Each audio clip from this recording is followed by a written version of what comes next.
The life cycle of a star is a fascinating journey that begins with a cloud of gas and dust and can end in a variety of ways depending on the star's mass. Here's a detailed description of each stage. 1. Stellar nebula birth. Formation. Stars are born in giant clouds of gas and dust called nebulae. These clouds primarily consist of hydrogen and helium.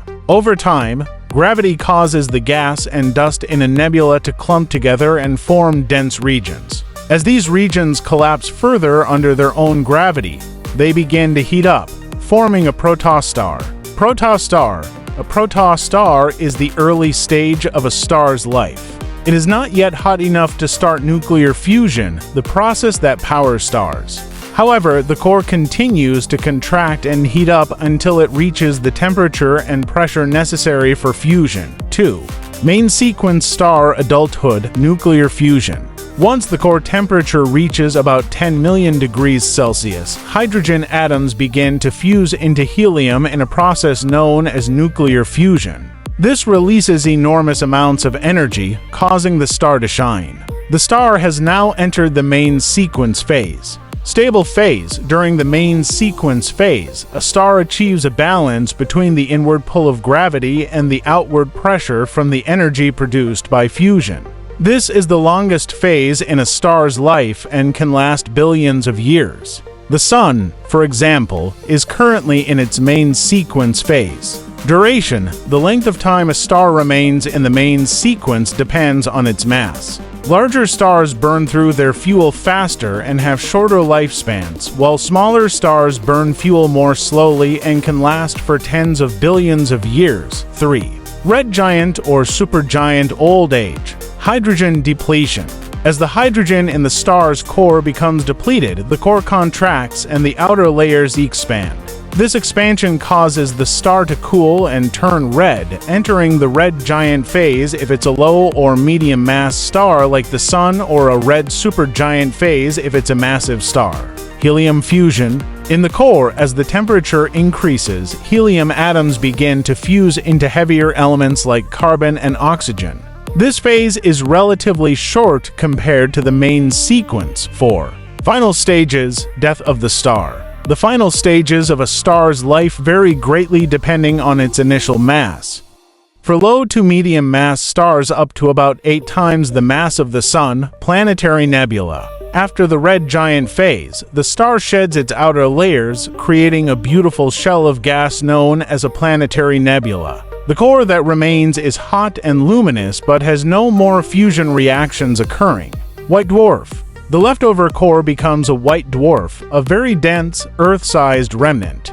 It will gradually cool over billions of years, eventually becoming a cold, dark black dwarf, though the universe isn't old enough for any black dwarfs to exist yet. For massive stars more than about 8 times the mass of the Sun. Planetary nebula? After the red giant phase, the star sheds its outer layers, creating a beautiful shell of gas known as a planetary nebula. The core that remains is hot and luminous but has no more fusion reactions occurring. White dwarf. The leftover core becomes a white dwarf, a very dense, Earth-sized remnant. It will gradually cool over billions of years, eventually becoming a cold, dark black dwarf, though the universe isn't old enough for any black dwarfs to exist yet. For massive stars more than about 8 times the mass of the Sun. Supernova. After the red supergiant phase, massive stars undergo further fusion reactions that produce heavier elements like iron.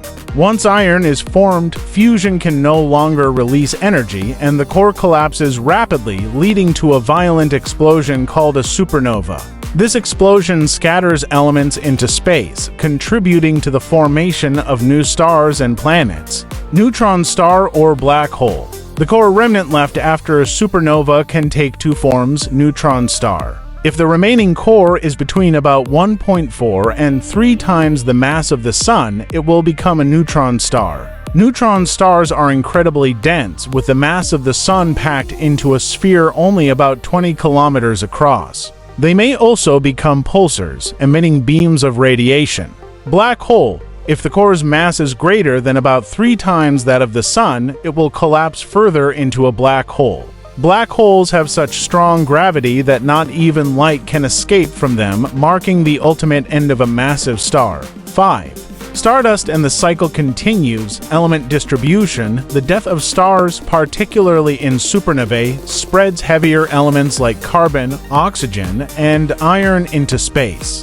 These elements become part of the interstellar medium, the raw material for new stars, planets, and eventually life itself. New star formation. The cycle begins again as these elements mix with hydrogen and helium in nebulae, leading to the birth of new stars. The life cycle of a star is a fundamental process in the universe, driving the creation of the elements that make up planets and life. Each stage is a complex and beautiful part of the cosmic story. If you like this video, please subscribe to this channel and press bell icon for more informative video.